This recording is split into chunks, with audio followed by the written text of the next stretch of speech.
Like no you was kitchen. going crazy in that month. Yeah, I went crazy. I'm not the same person. Actually, Gucci Mane was just robbed recently, and they say it was in L.A. I know that. I don't know if you got to see the whole Gucci Mane Pooh Shiesty beef that's been going on. I bet my social security number that you will never see Gucci Mane or Pooh Shiesty standing next to each other again, on a picture again, never on a song again. That shit'll never happen. Damn, man, that's crazy. So that's stamped. The street's been buzzing for weeks about this wild situation. And now, we finally got some real answers. Gucci Mane just broke his silence after getting robbed by his own artist, Pooh Shiesty. And man, this response, nobody saw it coming. We're talking deleted posts, cash snatched back, and pure disrespect flying all over the place. The hip-hop scene is going crazy right now. But before we dive into Gucci's savage clapback, let's rewind and figure out how this whole mess even started. How did a tight mentor and protege bond twist into one of the coldest betrayals hip-hop's seen in years? This drama runs way deeper than most people realize, and Gucci's latest move just made it even more personal. So let's start from the top. Gucci Mane's been a straight-up legend for over 20 years. He's one of the main architects behind trap music, the sound that defines modern hip-hop. From his early mixtape grind to turning 1017 Records into a powerhouse label, Gucci's been that dude who spots raw talent before the rest of the world even catches on. Now here comes Pooh Shiesty, real name Rel Williams, repping Memphis, a city famous for breeding some of the toughest rappers in the game. Before Pooh ever stepped into a studio, he was already moving heavy in the Memphis streets, and his name was echoing everywhere for all the wrong reasons. But that raw street energy, it became part of his appeal. Pooh had that uncut, no-filter vibe that reminded everyone of a young Gucci Mane himself. It's wild how things flipped, from inspiration to betrayal, and now the whole game's watching to see what happens next. Pooh wasn't out here trying to sound polished or pretty with his bars. He was spitting raw truth about real-life situations, and that honesty hit different. That realness is exactly what caught Gucci's eye. But here's where things start to get wild. Pooh Shiesty wasn't some random kid from nowhere when Gucci found him. Nah, he already had Memphis buzzing. People were already whispering about his potential and how he was about to blow. What Pooh needed wasn't talent. He already had that. What he needed was someone with real industry pull, someone who knew the game inside out and could take him to the next level. And that's where Gucci Mane stepped in. The story of how Gucci discovered Pooh is legendary in itself. Word on the streets was that Gucci first heard about Pooh through his own street plugs. Folks who knew both the hustle and the music game. They kept telling Gucci, there's this young Memphis cat who's got bars and real credibility. So Gucci checked him out, and the moment he heard Pooh's music, he knew right away. This dude was special. The rawness, the delivery, the energy, none of it could be faked. Pooh had that authentic street edge that you just can't teach or package. In a world full of industry-made rappers, Pooh was the real deal. And when Gucci wants someone on his team, he doesn't play around, he moves quick. He hit Pooh up directly, no middleman, no games. Gucci saw the vision, Pooh needed the stage, and 1017 Records was ready for that Memphis fire. For Pooh, signing with Gucci Mane wasn't just a move, it was a jackpot moment that changed everything. Pooh went from being a local Memphis rapper with street buzz to joining one of the most respected labels in hip-hop, 1017. Gucci didn't just sign him and toss him to the side. Nah, he really put in work for him. He took Pooh under his wing, gave him access to top-tier producers, and threw the full force of 1017 Records behind his rise. That kind of backing doesn't happen every day. In the beginning, everything looked solid.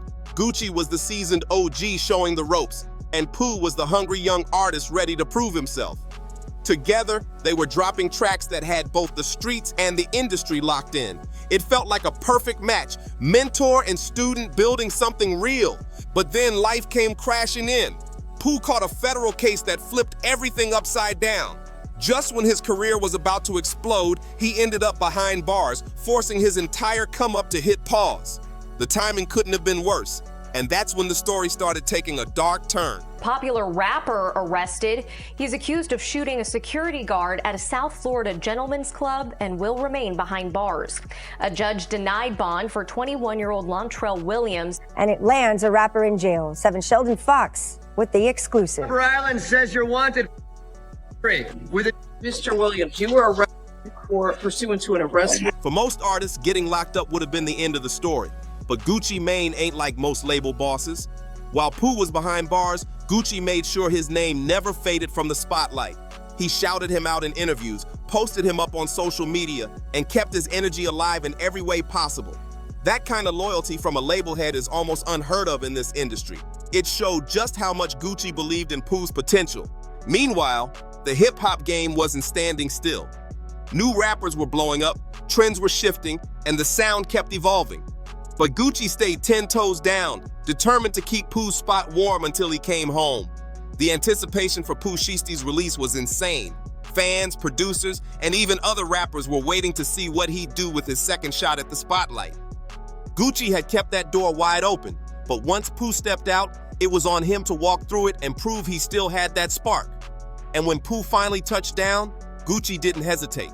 He was one of the first to welcome him home, loud and proud. The Instagram post said it all. Gucci poured out real love, calling him family and saying how proud he was of his artist. He made it clear he was ready to lock in again and make more hits together. But something had definitely shifted while Pooh was locked up. When he came home, things didn't go how everybody expected. Instead of linking right back up with Gucci and the 1017 crew, Pooh started leaning heavy toward his Memphis ties, especially Yo Gotti and the CMG camp, and that's where things got messy. See, Yo Gotti and Gucci Mane have deep history and not the friendly kind. Their beef goes way back, and it's not just about music or competition, it's about respect, pride, and personal business that cut real deep. This feud has been simmering for years, and the roots of it trace back to something Gucci never forgot. Before she became Mrs. Gucci Mane, his now wife Keisha Kawar was rumored to have had a connection with Yo Gotti while Gucci was serving time. And when Gucci found out, it was game over. In street culture, that's a major violation. There are certain lines you just don't cross, especially when a man's locked up and can't defend his name. That's the kind of thing that creates lifelong tension. And for Gucci, that wound never fully healed. So when Pooh Shiesty started showing public love to Yo Gotti and hanging around CMG, it hit different. It wasn't just Memphis loyalty. It looked like Pooh was choosing sides in a feud that was deeply personal for Gucci. Every time Pooh popped up at CMG events or dropped a post supporting Gotti, it was like a slap in the face to the man who had kept his name alive when nobody else would. But Pooh's Memphis roots ran deep. His people were there, his story started there, and Gotti represented hometown pride in a way Gucci, being from Atlanta, simply couldn't. That made the situation even harder to untangle, and it's exactly what started to crack the foundation between mentor and student. But loyalty in hip-hop ain't just about where you're from. It's about who really held you down when things got rough. And that's why what happened next shocked everybody. Out of nowhere, reports started flying that Pooh Shiesty had actually robbed Gucci Mane. Not just a little disagreement or label drama, but straight up took his jewelry and cash at gunpoint. The streets went wild when that story hit. Word is it all went down during a studio session in Dallas. Pooh and his crew were there with Gucci, and something snapped. Nobody knows for sure what set it off. Maybe it was about money, respect, or the tension that had been brewing over Pooh's ties with Memphis and CMG. But whatever it was, things escalated fast. According to multiple street sources, Gucci was forced to hand over his watch and even his wedding ring. That's not just a robbery, that's a full-blown violation. For someone like Gucci Mane, who's seen it all from the trenches to the top of the charts, getting robbed by his own artist was beyond disrespectful.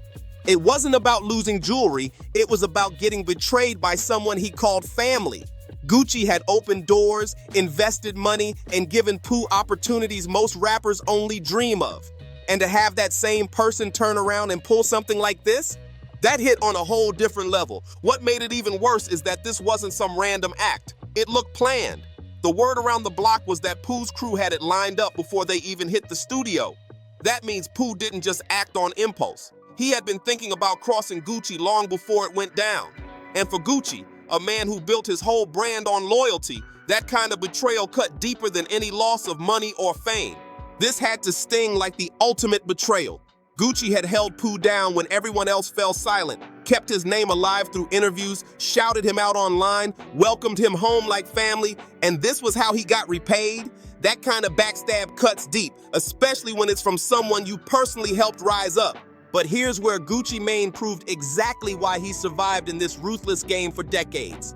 Instead of reacting out of emotion or letting anger take over, he played it smart. No wild social media rants, no street retaliation, just cold, calculated moves that hit harder than any diss track ever could. First thing Gucci did, He quietly deleted that welcome home post for Pooh Shiesty. To some people, that might have seemed small, but in today's world of social media, that move screamed volumes. It was Gucci's way of saying, "You're done," publicly cutting ties and making it clear that their bond was officially broken. But the real boss move came next, and it wasn't about words, it was about money. Sources close to the situation say Gucci wasted no time pulling back every dollar, chain, and gift he'd ever given Pooh. From advance money to flashy jewelry, Gucci made sure to reclaim everything that came from 1017's pocket. It wasn't personal revenge, it was business warfare. That's what made it so cold and brilliant. Gucci didn't feed into the drama or give his enemies any reason to drag his name. Instead, he hit Pooh where it hurt the most, his wallet and his credibility. By taking back the cash and removing his public cosign, Gucci sent a message louder than violence ever could. You're erased. For Pooh, this move was devastating.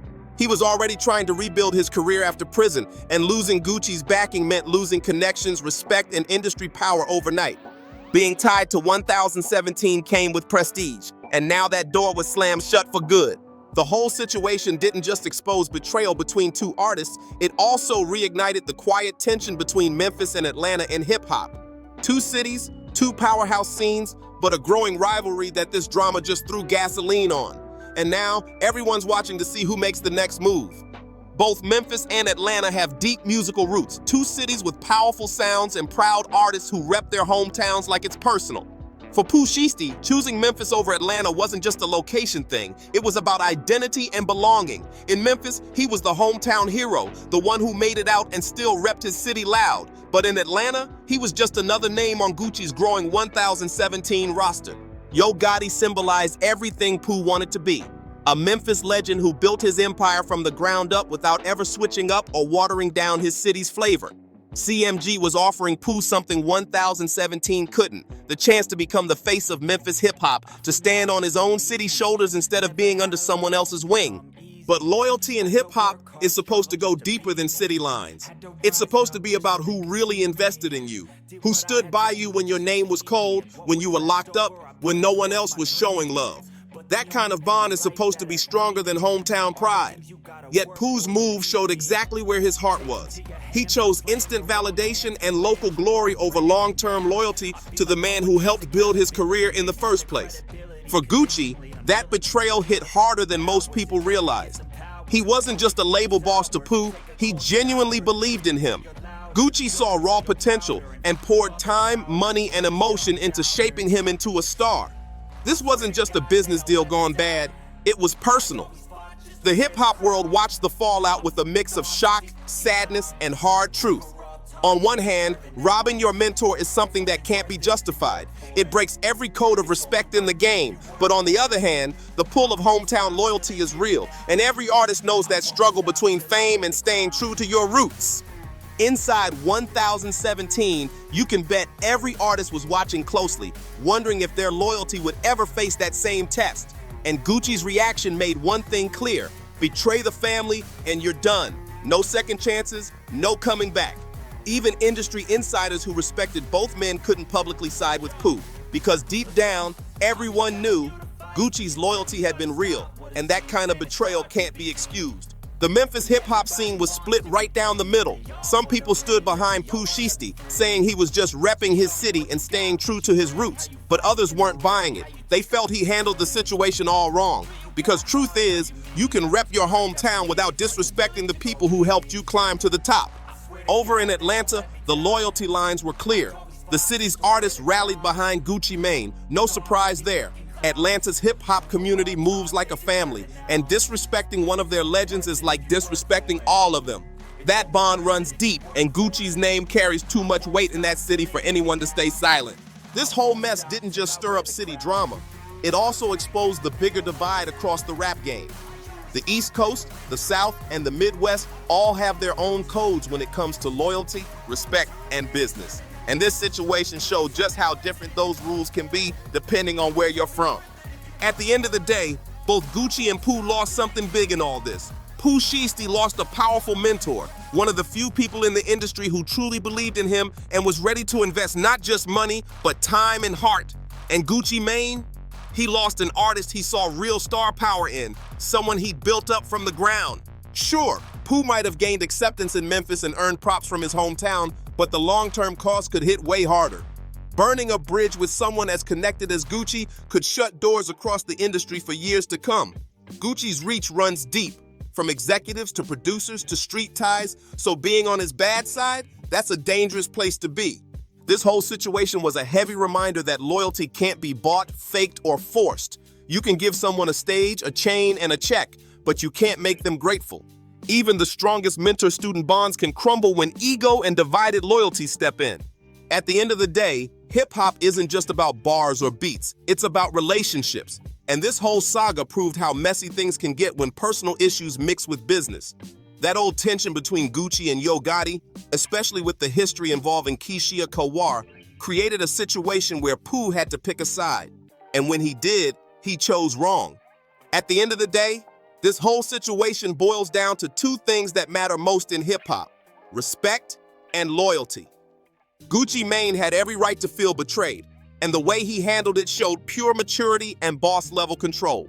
He didn't go off, he didn't let the streets handle it, he moved strategically and made sure Pooh Shiesty felt the weight of his actions. Pooh's decision to rob his own mentor? That's the kind of move that sticks with you forever in this game. In an industry built on relationships, trust, and reputation, that kind of betrayal don't just fade away, it follows you, no matter how many hits you drop or how big you get. People remember who stayed solid and who folded when loyalty was tested. And the saddest part? It didn't even have to go down like this. Pooh could have repped Memphis proudly and still shown love and respect to Gucci, the man who opened the door for him. Instead, he took the path that burned everything to the ground. The music they could have made, the success they could have shared, all gone because of bad choices and mixed loyalties. But this is hip-hop, where loyalty means everything and betrayal always comes with consequences. Gucci Mane proved once again why he's still standing strong after all these years. He knows how to handle disrespect like a true veteran, calm, calculated, and without letting it destroy him. So if there's one lesson in all this, it's clear as day. Don't bite the hand that feeds you, because the same hand that gives you everything can just as quickly take it all back. If you're still here rocking with the story, make sure to like, comment, share, and subscribe. Let us know in the comments what you think. Was Gucci too calm, or did Pooh really cross the line? This one's far from over, and the streets are still talking.